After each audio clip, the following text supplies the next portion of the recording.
My name is Frida Greenbaum, and I am a board member of the Miami Jewish Film Festival since its founding. And I'm very excited to be moderating a virtual conversation with our director producer, David Serero, who hopefully together we will have a candid conversation talking about the film and its inspiration, what we learned, and what we celebrate.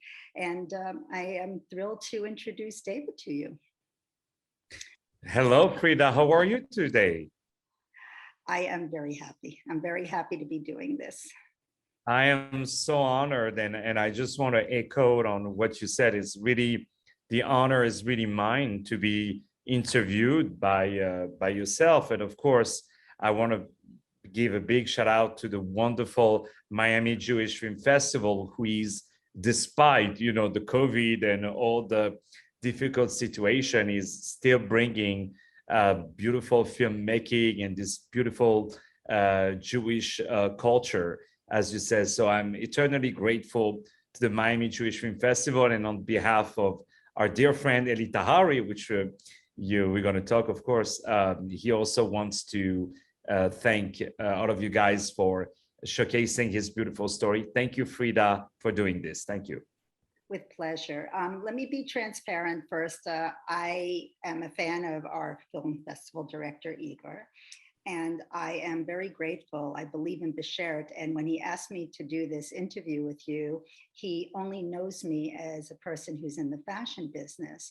But as I shared with David before we opened for the interview, I come out of the fashion industry, a career of retail stores, and I myself carried the brand. We were in Texas, we were in Georgia, we were in Florida, and many stores, and we did very well with the brand. And personally, I have to confess now, and I hope ELIE listens to this, I really have never met him, but I am wearing an ELIE TAHARI, and I have a closet full of ELIE TAHARI. I'm not in that business anymore for 11 years, but I continue to buy the brand because I believe that ELIE truly is able. Everybody's seen the film, and those that know of his brand do understand exactly, David, how he's able to capture fashion trend without going overboard and have a woman come before the clothes, but a sense of fashion and style. And I am thrilled to be doing this interview with you. Well, thank you so much. And I must say, Tahari looks gorgeous on you. So he really put beautiful colors. So I'm very happy. I cannot wear Tahari, unfortunately, because, but, I've seen some beautiful business suits and stuff that he does. And trust me, it's really one of these times when I'm like, too bad I'm a man. I wish I could wear some of his stuff. I'm not yet ready to wear, how do you say, like a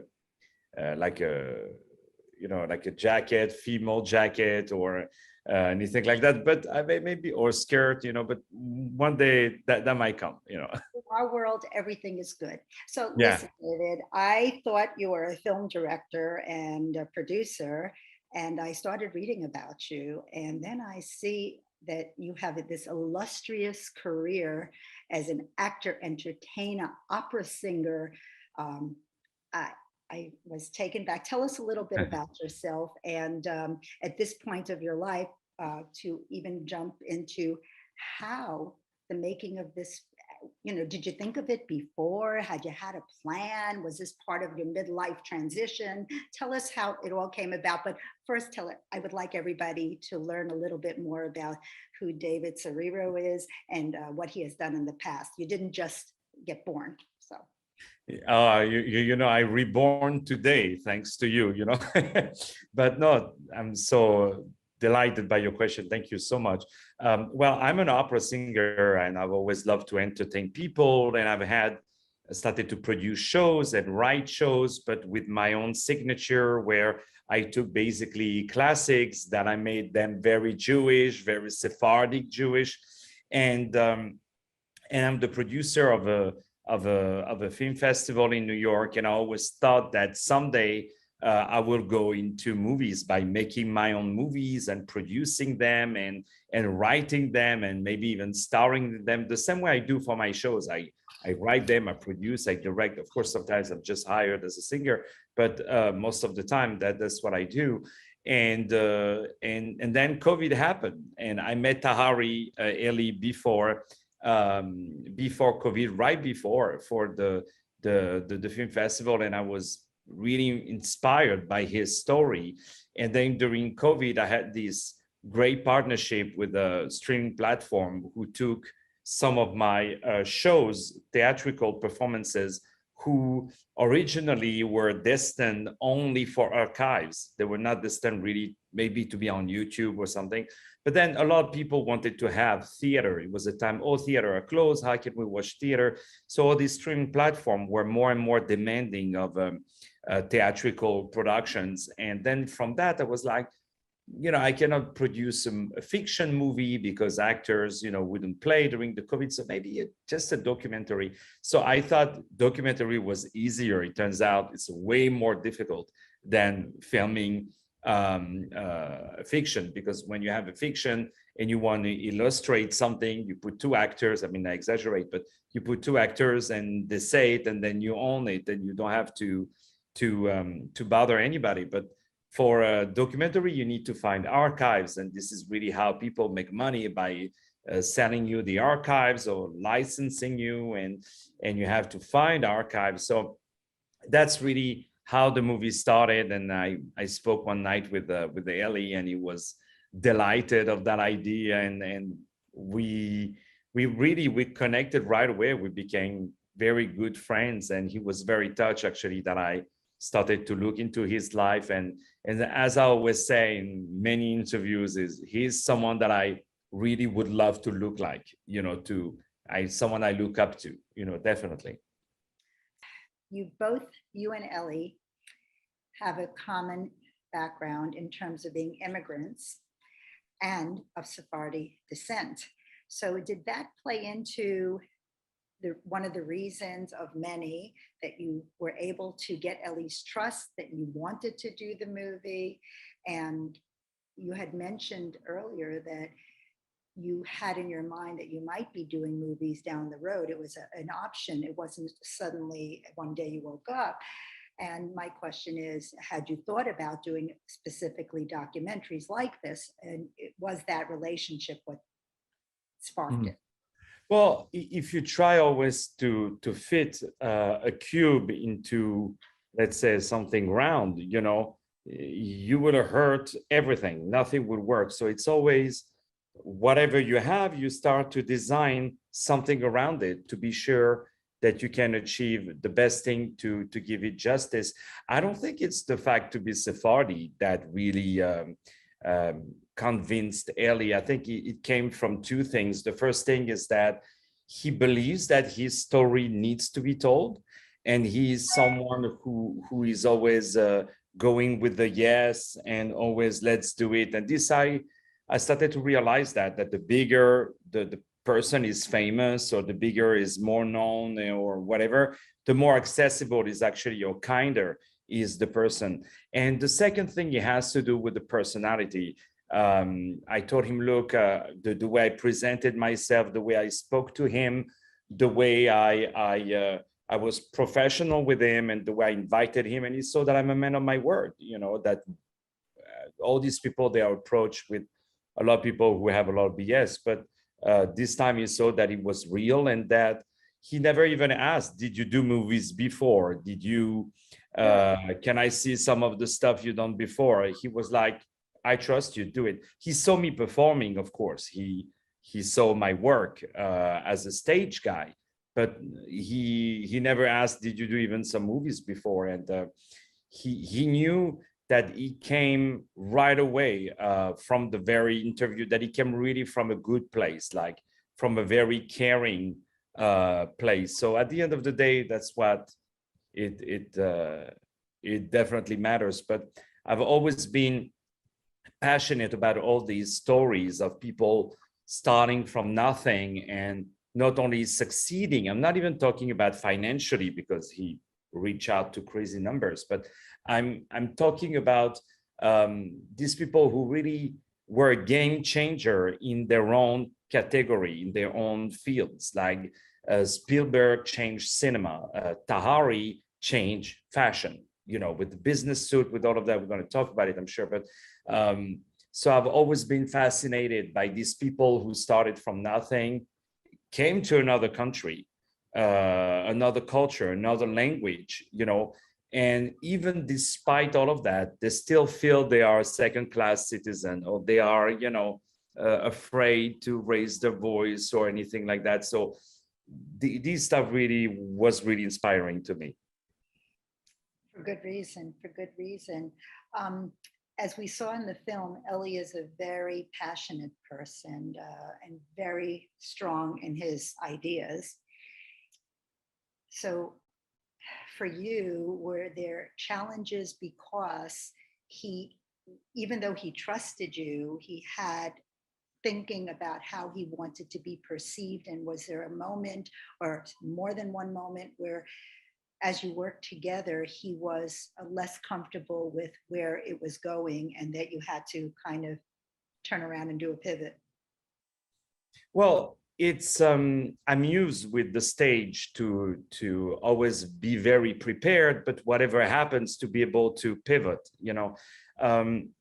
but no, Eli was very comfortable, and actually we see him laughing a lot we see some of it in the movie, but some stuff that I had to cut because I couldn't have a 5-hour movie. But a lot of moments where we laughed a lot, when we had a lot of good time, and a lot of people who knows him, they're like, he's never like that in interviews. And it's true, all the other interviews that he was with, it was not always as passionate. So I think it came also at the right time during the COVID, that he had a lot of time, more time than usual. And as always, if you ask the right question, you will have the right answer. It's some people, you can ask them any questions, they will give a lot of good answers. I'm a little bit like that because I'm used to this exercise. But Eli is someone, he loves the camera, but he's very shy. So there is this double, this double play. But he has such a wonderful story, and he saw how much I dig into it, and he understood that it's also a time, to do it, not when you are on your deathbed, to say your stories, when you are now. And that also gave me ideas, even for me to, not necessarily to do a movie about myself, of course, but I mean, to start to write down memories that I'm afraid to forget in 30, 40 years, So all this kind of stuff, I believe are very important. But he was he is the greatest man you could imagine. I mean, the way he treated me, treated my team, all my team. He invited us to his house. He ordered tons of food for us, which Always food for the Sephardi's. They yeah, know how exactly. to eat, and they know what to eat. So, for sure. It always get down to that, to the food. No, he was an absolute sweetheart, and he loved, always comedy in my way to interact to people, always kind of broke the ice. Like, he lives in the most luxurious building of Manhattan, and he has this apartment that you will, I say it because it's public, it's on the press and all of that, but the apartment is like gorgeous. And I would tell him jokes like, Ellie, I'm okay to give you again the apartment for another week, but after you have to give it back. You cannot stay, you cannot stay there forever. You have to give it back. So he is really a sweetheart, and he's so passionate and so emotive, and he loves his employees. He loves his work. He loves every single people. I simply adore him. You bring to mind, I remember sitting in the showrooms looking at the collection, and when he moved into that last showroom, it was like, oh my God. It was just to go up the elevator and to walk into the environment and sit there.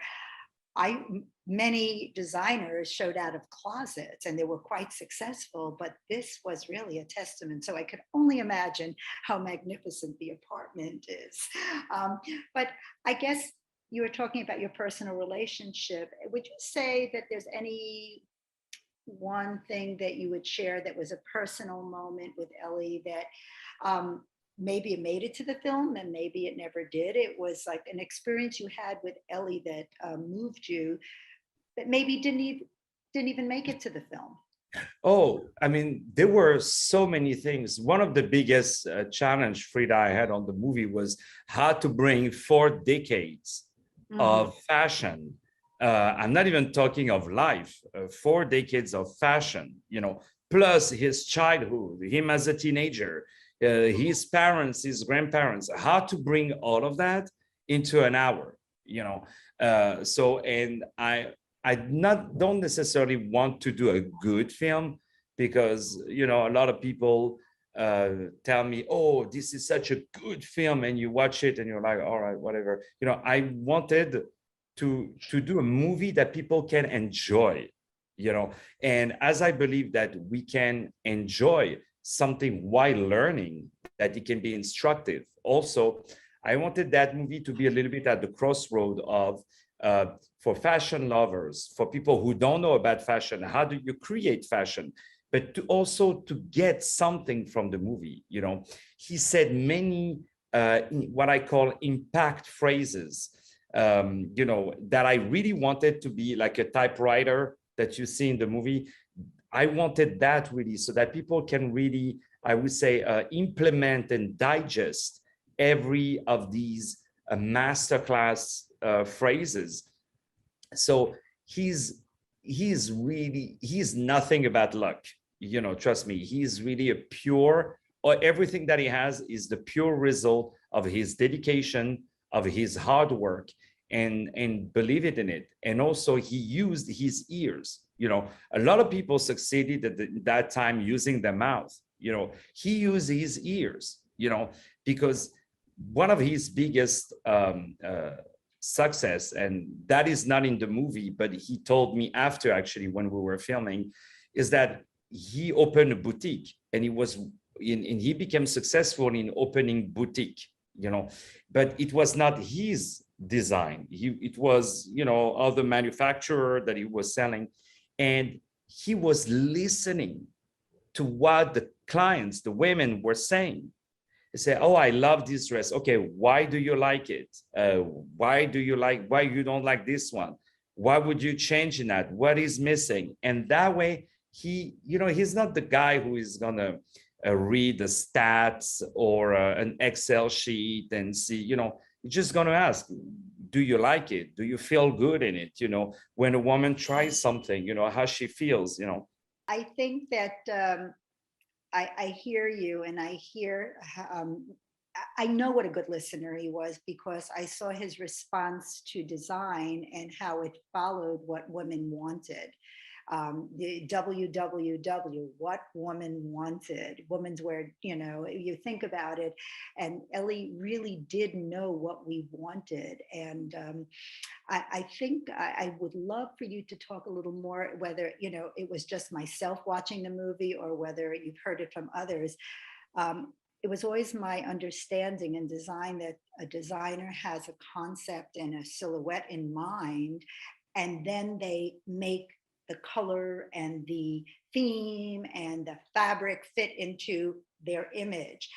I was fascinated, and I'd love to hear more about, and I think I understand, this is where I want you to go with his textile background growing up, that in fact, he looks at these fantastic fabrics, and the fabrics, although he has design ideas in terms of what women need right now, his passion and understanding of that texture and the textiles. First that, then he did the color, and then he fitted into his design and of course themes.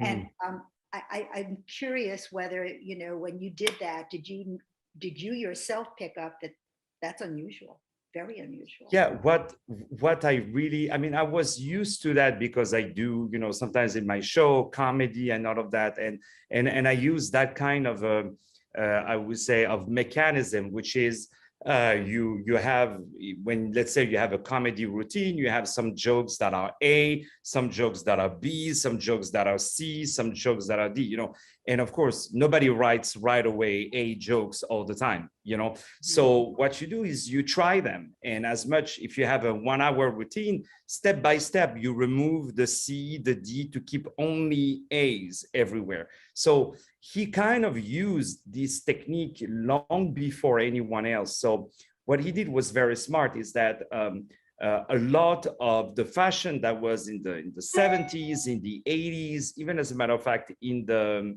90s, and even 2000 also, why not? A lot of the design were, and we talk about it on the movie, were based on European women, you know, because they kind of look better on the paper, and on the advertising, they had European women like that, you know. And so he understood that the body of American women is a little bit different, you know. So he made sometimes a lot different. he made stuff with a little bit of stretch, so that, you know, when you move, it could be more easier. But also his biggest, I think, idea, which to me was simple, but he was,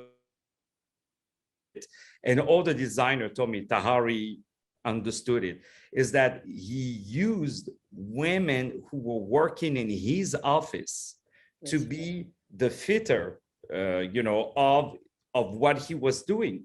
Because the women, you know, it's not the models who buy his clothing, it's average, regular women with big quotes, you know.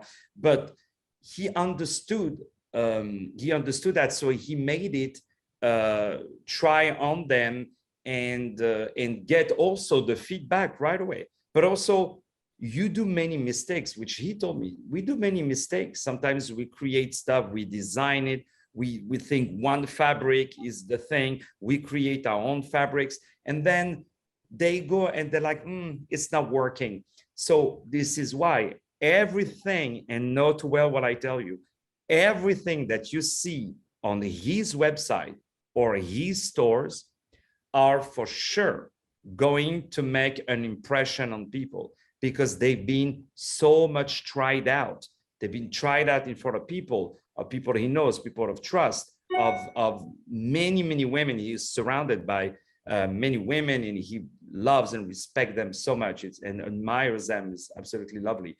And so it's like, you remember the comparison I told you about the comedy routine? It's only A's. It's only stuff that you know you're gonna look good and feel confident. There are a lot of women who went to see the movie, and they told me, please, you have to say, and I received these messages on email and all that, it's so sweet. You have to say to Mr. Tahari that the first job interview I was wearing a business suit, and I felt so strong, so confident. And every time I had a very important meeting or a very important business decision meeting, I wear these suits, and I felt so much empowered, because he understood that. How do you feel? He used his ears, you know, almost more than his eyes. I exaggerate, but almost as much. You know, it's funny because I too felt empowered, because I wore his suits, and for a period of my not fashion career, but my Jewish self, I would go to Washington to lobby on behalf of Israel, which brings us to ELIE's Israeli roots. And I would wear my power suit. I felt, all 5 feet of me felt so strong, so confident. I felt like I really looked the way I'm supposed to look to do the job that I was doing. And frankly, I could buy a dress from his collection and wear it to a special occasion. And if we're talking Jewish, then bar mitzvahs, you know, showers, whatever it is. But he understood. And I think that it's important what you said in terms of his listening, because many designers in the 70s abandoned spandex because older women didn't understand the disco look. But ELIE, to his credit, did not abandon it. He adapted it to make it sense of it for an older. And also, if you allow me to jump into that, he wanted always his clothing to be very dancing, that you Moving. can use his clothing. Like, by example, what you're wearing, you can go for work, you can have to go to a cocktail, you can go, you mentioned bar mitzvah, you can go even to a fundraiser, and you can go to a nightclub to dance, and it can be also just for the home when you have a friend for a coffee, so it's that kind of elegant dress that can be that simply makes you come out. And he always said that the clothing must be quieter than the woman so that her personality can shine through. Well, that's what I think he does say that in the movie. He said, I think you actually have footage on For it. sure. You alluded to something in terms of your challenges and something that could terrify you. And you said there were 4 decades of documentary films, I'm sorry, in the archives of his work, because he's a man who's been very successful. And how did you deal with the editing of, how did you finally sort it out and be able to select it? And I will compliment you. I was reading what other people wrote in papers reviewing the film, and they said a veteran filmmaker faced with the footage that was available could not have done a better job than you did. So as we say, wow, that means a lot. I hope. So how did you do it? So tell us how you did it. I hope I'm going to get the video of that interview for me, because I'm going to keep that. No, well, honestly, I used again the technique of comedy, which means I did many tryouts. I invited a friend and I showed them the movie, and they said, well, the interview, he's talking too long. After 3 minutes, put something there to change it. Or here, wait, I didn't understand the story here. What did he say, here? So, oh, you didn't get it? No, okay. So let me add that before, that footage before, okay. Here, okay, does it make sense? And then someone told me, oh, be careful, we saw the same dress twice, here and there. So remove it once. Here, the music is too loud. Here, I would imagine music more like that, because at the end of the day, it's the audience that is really the judge, so I'm not gonna have my around my grave, hopefully the later the better, but I'm not gonna have awards around my grave. I want to have people, you know what I mean? So everything I do is always for the people, and I added a lot of comedy also into the movie, which around people also who, by example, ELIE, they're not used to have comedy around them. When he talks about with the cow, or when he goes like that, and I put some hip hop gangster rap style. I put some of the bloopers. He say, how do I start again?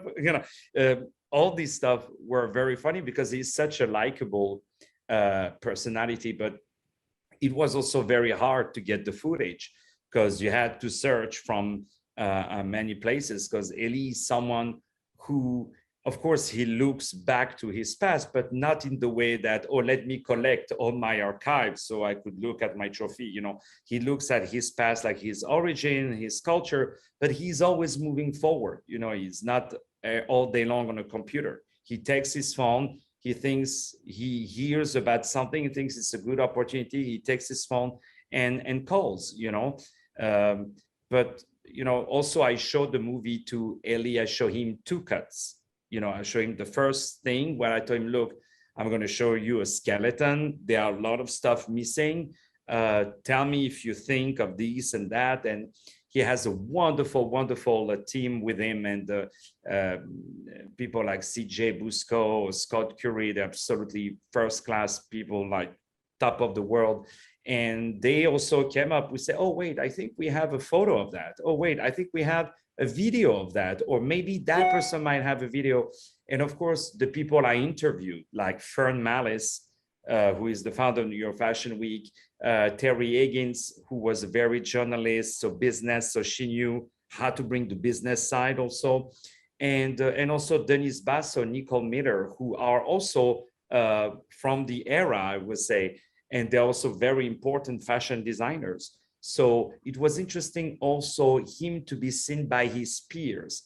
And also we bumped into one influencer that I knew, a good friend of mine in Central Park, and she was also ironically wearing Tahari, and she works in finance also, and now she's a stylist, and she told me, look, we put Tahari, we start with Tahari, and then we see where it goes, but with Tahari, for sure, it's like if you are at a Middle Eastern wedding, you put Nancy Ajram, people will dance, or you put Careless Whisper from George Michael, people will love it, so it's definitely a sure card to play. It's funny, you mentioned all the people that you interviewed, and you were talking about your role in comedy and how you approach the film, and you use that as a way of you're making some decisions, but you didn't mention Joan Rivers.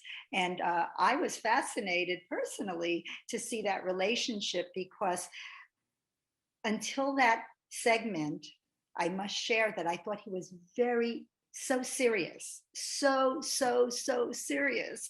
And suddenly you saw him interact with Joan Rivers. And if you had ever seen Joan Rivers, there's no way you stay serious. It doesn't matter how serious you are, you're not staying serious. So Joan Rivers, may she rest in peace, she was cracking him up all the time, and there is a phrase I always say is that if 9 of your friends smoke cigarette, you're going to be the 10th one, So when you are surrounded by the people of finance every day, so you're very like this, remember that ELIE is the only, among 2 other, the only person in the world who has had $1 billion, still has the business, $1 billion business, for more than 40 years and still be the sole owner. And the other 2 are Ralph Lauren and Giorgio Armani,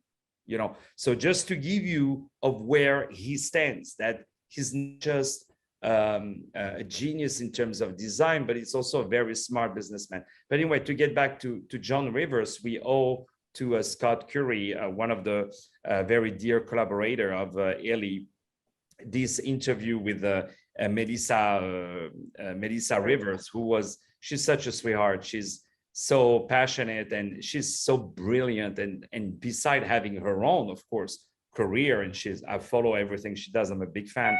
She's also bringing also beautiful legacy of John. So she was perfect because she would bring something. She's a celebrity. She would bring something new also to the show. And also, she would talk about one thing that I heard a lot with Tahari was the relationship between mothers and daughters, that a lot of the mothers have bought Tahari clothing for their daughters, always, because, they grow, they just want to start to wear like the mom, and the mom gave Tahari clothing to their daughters, because I interviewed also regular people, so that was also interesting. And there was that beautiful phrase from David Dengour, who said, when he gave an award to ELIE Tahari, he said, I have 4 daughters and we heard your name many times. I'm sure he saw it on his checkbook many times too. No exactly. But ELIE, also in terms of because I worked with a lot of people into fashion when I prepared that movie, they all told me that ELIE has the most fair price, like between the high quality and I told him sometimes, now you have the name, you can sell almost everything. He said, no. For him. Once you have killed the name, that's it. He said, I'd rather lose than show something that is not to the expectation. This is why he spends, sometimes, I don't know, the fabric is barely 5 to 10% of the price. With him is more than half, just to give you an idea. So he puts really all his craftsmanship, but also every resources to bring the best thing, so that when it's presented to the client, to the level that where you're going to buy it and see it in the stores, you can be sure that maybe, you, of course, you're going to like it, but even if you feel like, oh, not so sure, you can be sure that they've been tested on women who wore it, but also on people who saw it, which is very interesting. You know, you're 100% right, because I would be in my community and I would be wearing Tahari, and there could be a woman wearing Chanel next to me, and I never, ever, ever felt that I didn't price my inventory as high as those other designers, but I never felt like I was compromising that. And I think Absolutely. you captured that beautifully. But you know what, Frida, my apologies again for cutting you off, but you know what, this is what you just said. You never felt between Chanel, like in front of Chanel. You know what we call, you know how we call that? America. America is the only country in the world where you can have a doctor, a neurosurgeon, etc., being the same room than I don't know, someone who waits stable or anything like that, And this is why in the closing of ELIE TAHARI, there is the American dream as well, that anybody, regardless of their social background, when they wear his clothing, they feel at the same level than the top of the world, which to me is America. You actually, it's interesting. I think we are simpatico now, because I was actually going down that road, the United States of ELIE TAHARI, and yet the footage, and honestly, having been back to New York for the first time in 2 years last week, after seeing the documentary, I walked from my hotel down 42nd Street, and I was standing like I thought you filmed ELIE's, like in that scene in front of Times Square. And I could only think, it's an amazing place. And I personally loved, and I know the viewers will love it, that place, that spot. It's Bidyuk, exactly like you said. It's a place where every style, a woman in a velvet coat and high boots, another one with ripped jeans, another one with a beautiful tailored suit. Everybody's equal. It all works here. And ELIE is that person. And I'm imagining, you said the United States of ELIE TAHARI. That's why I called the movie like that. I was going to ask you, how did you come to the name? Because part of me was thinking, you kind of answered it by saying the American dream. But on the other hand, I was thinking, ELIE spent his years from the benches in Central Park when he didn't have money. He slept overnight in Central Park and, parking cars. And his life is New York. So tell us more about how that played into your decision. Well, absolutely. Thank you for asking. I did a little word play, which got lost, but it was okay. But it's that, there's the states of the country, but there is also state of mind, Wow. So I say he went to many states, like first to the Iran, to Israel, then the refugee camp, the army, the benches, then coming to New York, having nothing, then the 70s, the 80s, the 90s, the fame, the way he rearranged himself, and he always continued to renew and grow, and being so generous and being so kind with people and the family and your culture, and created thousands of jobs. Let's talk about that. Thousands of jobs, and paid millions of taxes, and contributed millions of dollars of taxes, and contributed so much to the US economy. So I thought it was many states. So I was like, it's the United States of ELIE TAHARI. And later I changed the United States of fashion designer ELIE TAHARI. But yeah, that was really his story, because I believe a man or a woman, we are the result of an equation. It's 1 + 5 + 10 - 3. You had, if you had cancer in your life, you're not the same person that if you didn't have it. If you were born as an orphan, you're not the same adult that if you would have grew up with your mom and dad.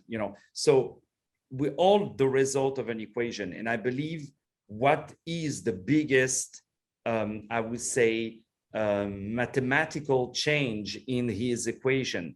And for me, it was America.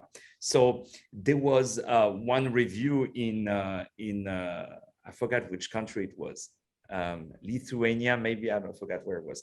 And it was played in a movie theater over there. And one of the critics said, oh, it's American propaganda, American propaganda.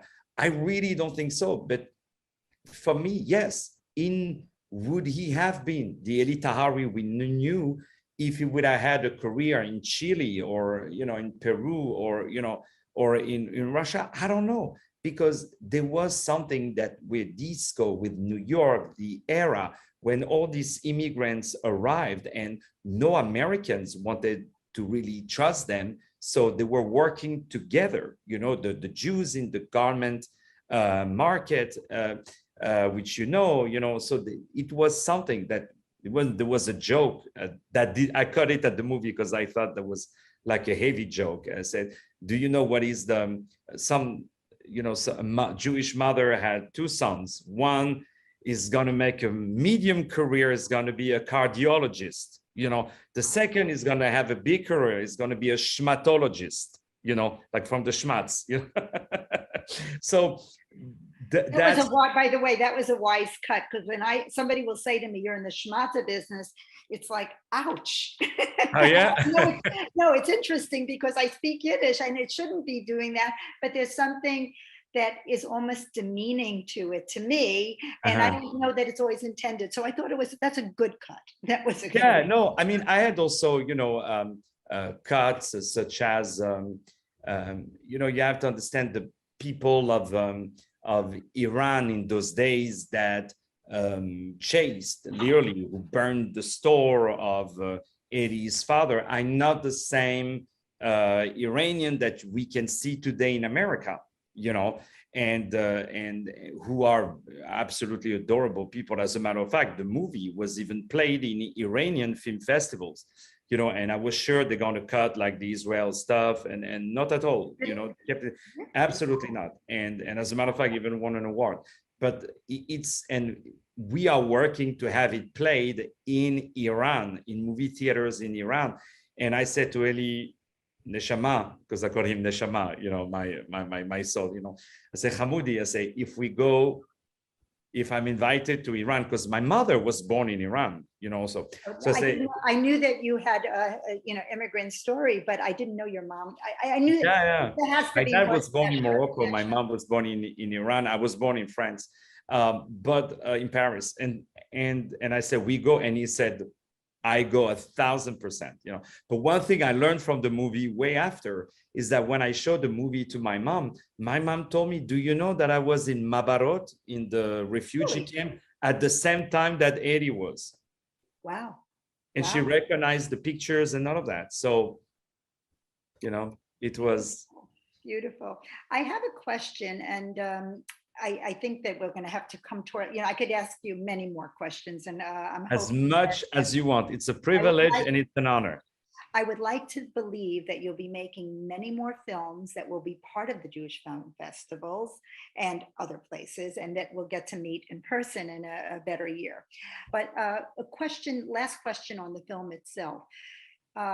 Elie briefly spoke about family, not his history, but his current family, and I believe he has children, as you mentioned in the film, as was mentioned in the film.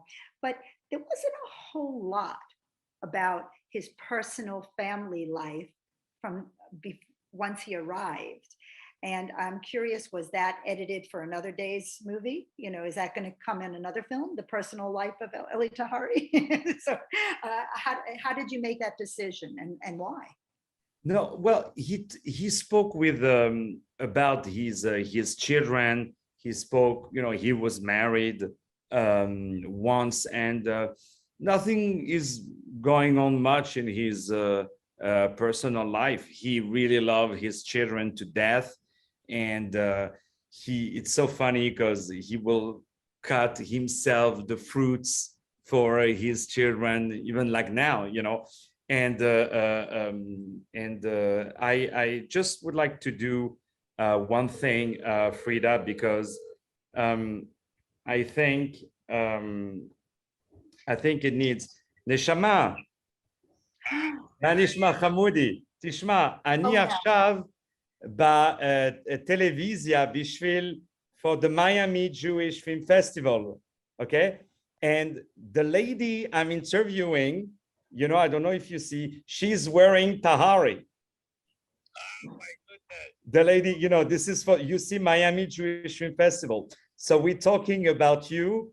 And I said, you know, and I apologize if I didn't told you in advance, but I said, let me do a surprise exclusively for the Miami Jewish Film Festival and for Frida. And I said, let's call you because they adored the movie and your life. Loved it.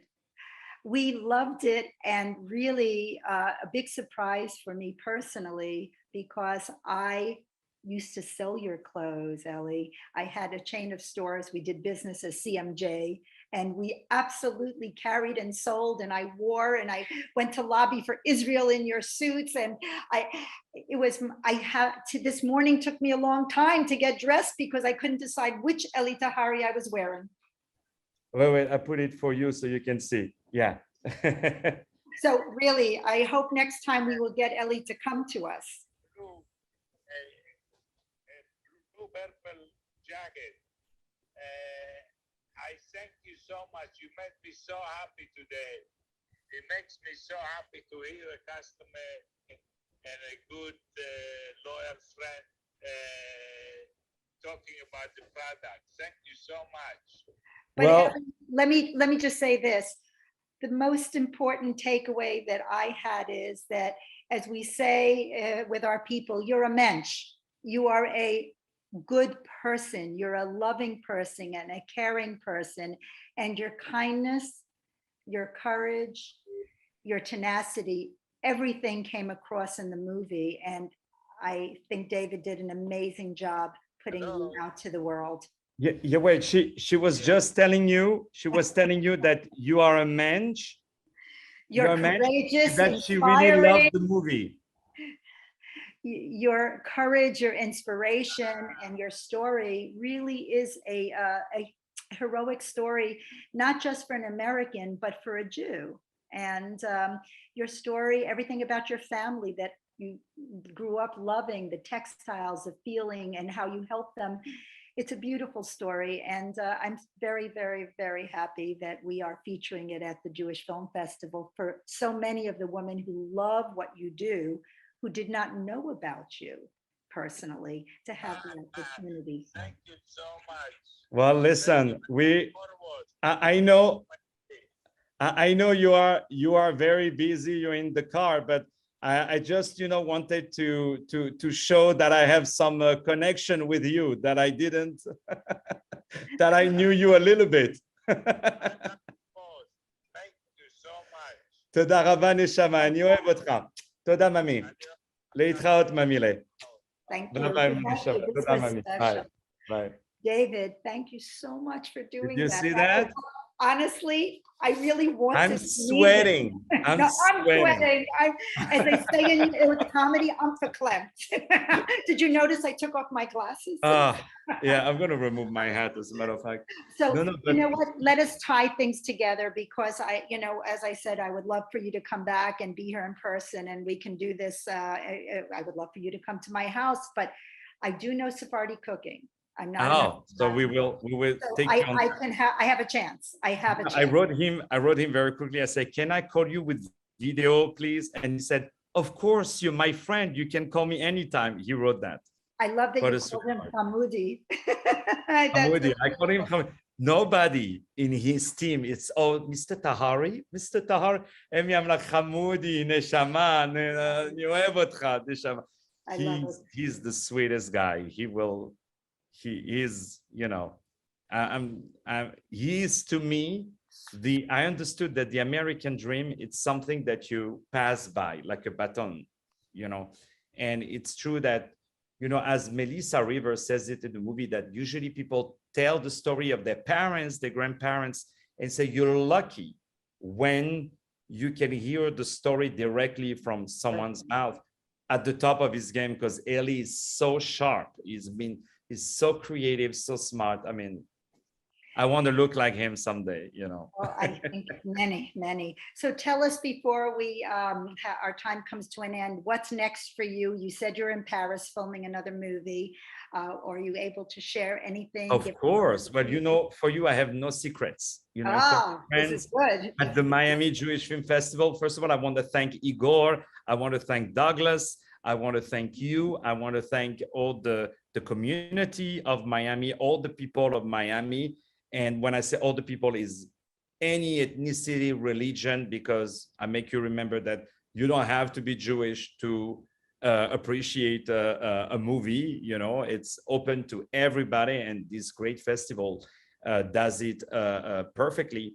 Like, you don't have to be British to like Shakespeare, you know what I mean? So that's so next projects anyway is a new movie about a documentary. Now people ask me documentaries because they really loved it. So a documentary about a big filmmaker named ELIE Tahari, another ELIE, who is a very dear friend of mine. And it's very interesting because I want to show not just fashion the way I did it, but I want to show the filmmaking, but, you know, very with entertaining, but also I want people to be inspired by people's personality, because with a personality, you can change the world. You know, it's one day people say, oh, why don't you try to go to space, you know, or why don't we try to have a car or to have a plane, you know, that the world is changing. Oh, let's try that thing, internet, what is it, you know? So it's about personalities. And so there is about ELIE Tahari, one movie, and another one about a very famous film director, also from France, who is also Jewish, Lisa Azuelos, who did a lot of movies in France and also in the US. She did the movie LOL with Miley Cyrus and Demi Moore.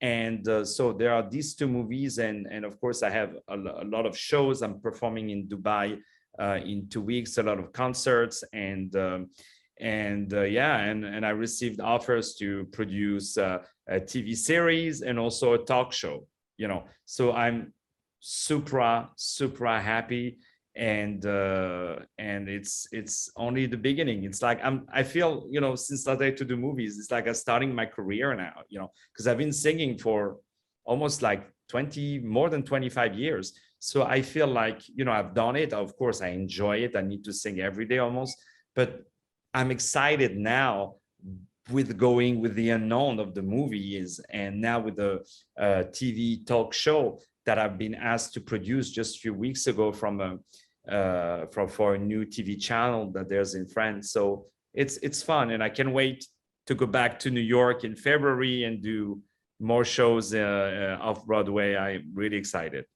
Well, I hope that one day I get to New York to do my work often. You're my guest. God willing. And I just remembered when you said you don't have to be Jewish to go to see the film. I was thinking, does this put me in an age category? You don't have to be Jewish to love Levy's. Yeah, exactly. That's I use some of it, you know, or to, what was that delicatessen, that cats, you know, Deli. They had that. You have to be Jewish to love cats, you That's know. right.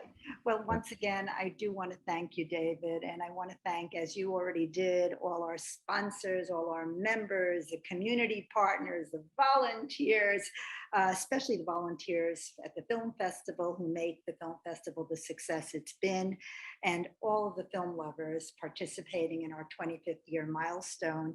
And I do hope we'll get to do this again with another movie, and if not, just to come visit. Miami is a very welcoming place. Anytime. God bless you. Thank you, Frida. Thank you, Miami Jewish Film Festival. Thank you so much, you guys.